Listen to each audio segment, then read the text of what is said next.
million square feet, the largest building in the NFL, and having that kind of that fifth dimension where those can kind of look down as they arrive here into Los Angeles. I mean, LAX had over 90 million people last year coming through it, and the ability to see Hollywood Park and SoFi Stadium on approach is incredibly unique for us. And so just the shape and the size of the building, it's a beautiful building structure. Stan Kroenke and his vision certainly to build the sports entertainment destination. Jason really Gannon, to build a beautiful piece of director of the stadium, artwork in the building, and really have a great design where people can see it on approach and recognize it and want to come here. And so we're excited about that in terms of really what this building means and the proximity to the flight path.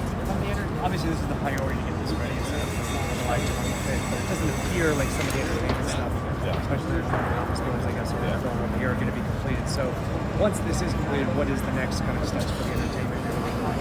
Yeah, so we certainly have the performance venue that's coming along quite nicely, and then obviously the plaza will be done as well, and out into the district itself, breaking ground on residential and retail right now. You'll see a lot going on, and then certainly the NFL media office building that's going up right now. So NFL media will be moving in the summer of 21, and couldn't be more excited to have them here at Hollywood Park for the entire year. When is the residential due to be completed? We're still working on the schedule right now. We've broken ground, and we'll have more to come on our residential development over the following months. When you've never had something like the Oculus before, how do you know what it looks like and how it works? How did you know? Well, we have a great architecture firm. I mean, the technology is pretty great today in terms of what can be rendered in future designs. I think, there's always an element to this whenever you see renderings on the construction side and you're building towards a vision. And I think the thing with this building, whether it's outside the building, just how it actually appears within the surrounding environment, or inside the building, I think the building reveals itself. Fortunately, I think in really a lot more beautiful way than even the renderings. So I think you'll see today with the size and the shape of the building and the structure and the curvature, it's just incredible. And so as we thought about the Oculus and certainly saw a lot of renderings and you do virtual reality, you drop in your plans, and you really try to model it in a way to understand not only what it's going to be like on the field, but also really what an experience every fan is going to have in the building was really important to us as we thought about designing the dual-sided video board. And it's a beautiful board in terms of the size and the scale of it. We can't wait for a couple more weeks whenever we're able to lift it up and turn it on. This looks like an awesome facility. I'm gonna ask you to be real with this, Jason. What are some of the challenges that you faced throughout the building process? Yeah, just talking about that earlier. Certainly, early on in the process, we had a lot of weather that really challenged us whenever we were moving the dirt around. I'd say since then, every project encounters challenges. We have an incredible team of construction workers, over 3,500 people on site every day. Inherent in every construction project, you have challenges, but we have the very best workers that are able to navigate around those challenges. Jason, you're avoiding the question, big guy. That's pretty good. Just seriously, what are some of the challenges? As you stated, every project has challenges, so you wouldn't be alone in that. But what is something that you guys really had to overcome? Well, listen, you're always managing delivery schedules and getting building material on site. This project is, certainly time is of the essence in everything that we do. And so I'd say probably our biggest focus at any given time on the project is just making sure that we had actually the materials here whenever we needed to put them up. And fortunately, knock on wood, we've actually again had a great team of suppliers and people here on site that have managed through those challenges, and we've been very fortunate to be where we are, and we're on schedule to deliver the building in this summer. I'm looking forward to seeing it. Go back to the Oculus. I heard you say 75,000 square feet of video screens. What are some other dimensions and facts about the Oculus that make it one of the five? Yeah, so I think the Oculus itself, so it's over 70,000 square feet of 4K LED boards. So one of the things that's really unique is the dual-sided nature of the board. So it's actually it's a circular video board. It actually has LED panels on the inside and the outside. So it sits just above. That's right. One of the things that we thought about, traditional video boards that are center hung generally only engage about 80% of the seating bowl. So, a lot of the design thought into the video board with the Oculus was, how can we design something, one, with the very best technology, but how can we create a design that really engages 100% of the seating bowl? So no matter where you are in the building, you can look into the bowl and you can experience, the oculus. And so the way the dual-sided nature of the board works is that it really creates those great viewing angles, not only for people up top, but also those that are down low and even on the field. So that was really an incredible feature about the board itself. Again, and it sits over just about the large scope of the board, over 70,000 square feet, and it just skirts the outside of the playing field. How do you mean virtual reality? Like, what is the virtual reality aspect of it? Virtual reality, the question earlier about just kind of rendering it and understanding what the board's going to look like. So, uploading your plans and specs into a model and understanding and walking through the building was really important as we thought about the design, is being able to actually get into the building from a virtual perspective.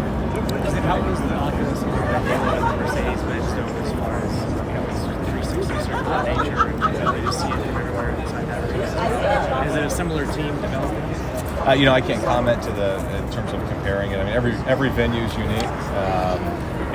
They've done a great job in Atlanta and their video board and their experience. And again, we just we strive every day to take all the great things about every venue, not just one, and really incorporate it here into Los Angeles and do things that maybe are a little unique to Los Angeles. Certainly, whenever you look at the indoor-outdoor nature of this building in a city like Los Angeles that has great weather, is unique to Los Angeles. And so we've been able to try to further advance things that have gone well in other venues, but make things unique here to the marketplace. It's promoted that the stadium seats 70,000 and it's expandable to 100,000.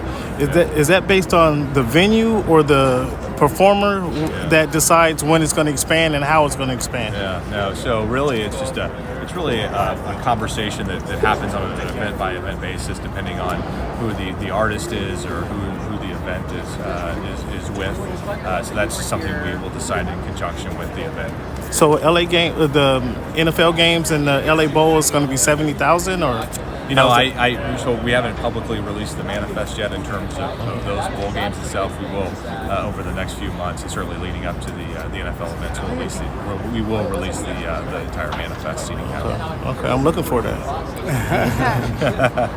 When you got the stadium open in August for the football games, what will you guys be working on, and what will be further along by the time of the bowl game that was ready to greet NFL preseason? Yeah, so we'll deliver the building here and then the American Airlines Plaza, which is right adjacent to it, in this summer in July for the concert series. We'll have over 20 acres of park adjacent to us. The NFL media building's going up right next door, and then we're broken ground on the retail and residential, which is just down to the south here of the site. And then we have the performing arts venue here that you can see is under construction right now and will be delivered in and around the next few months of stadium opening. Like the park stuff, that's right. The district stuff. Just you're going to keep working while the NFL season's going on. That's right. That's right. So certainly, making sure that the site is safe for everyone here on site as we go through the construction site league, and a great experience for everybody here coming to Hollywood Park. Fortunately, we have about 300 acres of space here, which really helps us out in terms of ingress and egress and experience. You mentioned the 3,500 people working on site every day. When it's done, do you expect those people to have opportunities with jobs after that? Yeah, it's one of the great dynamic things about this project is certainly we have a lot going on in the stadium, over 3,500 people working in the stadium, but we also have retail and residential that we're developing, our office building that we're developing here. From a construction perspective, there's going to be a lot of jobs that hopefully we can keep as many of these people, these great workers that want to stay here at Hollywood Park, and we can keep them. We're also going to have a different type of job opportunity once we open the building. We'll have just over 5,000 people on site every day whenever it comes to, not every day, excuse me, every event day, whenever it comes to operating the building. So that's really important for us, is not only to preserve the jobs that are currently on site from a construction perspective elsewhere in the project, but also create new jobs for local residents. Outside of the Oculus, can you pinpoint one feature that you are excited about? Yeah, so the Oculus is an certainly incredible component for the project itself. I think, one of the things that's so unique about this building certainly is the indoor-outdoor nature of the building. So you think about Southern California and the coastal climate and the ability to actually have a roof canopy, but with open air, to actually embrace the breeze coming through, coming off the ocean, is incredibly unique here to Los Angeles, and I think it's going to be an incredibly positive in terms of fan experience and patron comfort. So that's one of the elements that I love. I also, the amount of landscaping and canyons and green space that we have here on the project is really incredible. Just spaces where we've created where people can just learn and be a part of Hollywood Park and SoFi Stadium and really just enjoy being in the environment. Will there be an air conditioner system? I know it's covered. It's covered. Will be a lot of fans will be blocked from the sun. But is there some type of air conditioning system throughout the stadium? Yeah, so we'll have there will be areas of the stadium that are climate controlled. So certainly that. One of the things that you'll notice, the ETFE has a frit pattern on it that actually absorbs the sun. So while we're standing here in the sun today as it continues to finish the roof, there are areas of the concourse you can see that are shaded that really are underneath that ETFE material that creates that great patron comfort. The last report said 85% done. Yep. How do you calculate like a percentage of how done you are, and is that updated now? Yeah, so we're, as you can imagine, we're about 4.5 months to deliver. So it's a combination of money spent, work left, time left, that really that allows you to arrive at 85%. One of the great things, we're finished with all the primary structures for the building and the secondary structure for the building. The stadium, the seating bowl, the roof itself, and really focused on the finishes. You can see the seating bowl starting to come together. We're over 25% complete, 30% installed among the seats. The roof itself, we're a little over 40% done in terms of the ETFE panels being installed. So the building is moving along very quickly. Have you guys been able to stay on budget for this project? We don't get it. Questions, guys. We're gonna head out soon. Thanks, Chris. We don't get into to discuss numbers publicly. Is the stadium, this may have been already said publicly, is the stadium designed like the Rams logo? Is there anything to that? Because there's been stuff online. Yeah, not to my knowledge. I couldn't tell you if that was the case. Do you expect there to be any different experience for a Rams fan or a Chargers fan, or is that going to be basically the same? One of the things that we've done here from our perspective is really allow the teams to come in and create their own unique experiences. Certainly they're in the marketplace in unique ways. So we've created an incredibly, Stan Kroenke and his vision to build this stadium has created an incredibly dynamic stadium where each team can come in and really create their own unique experiences for the fan base. I just have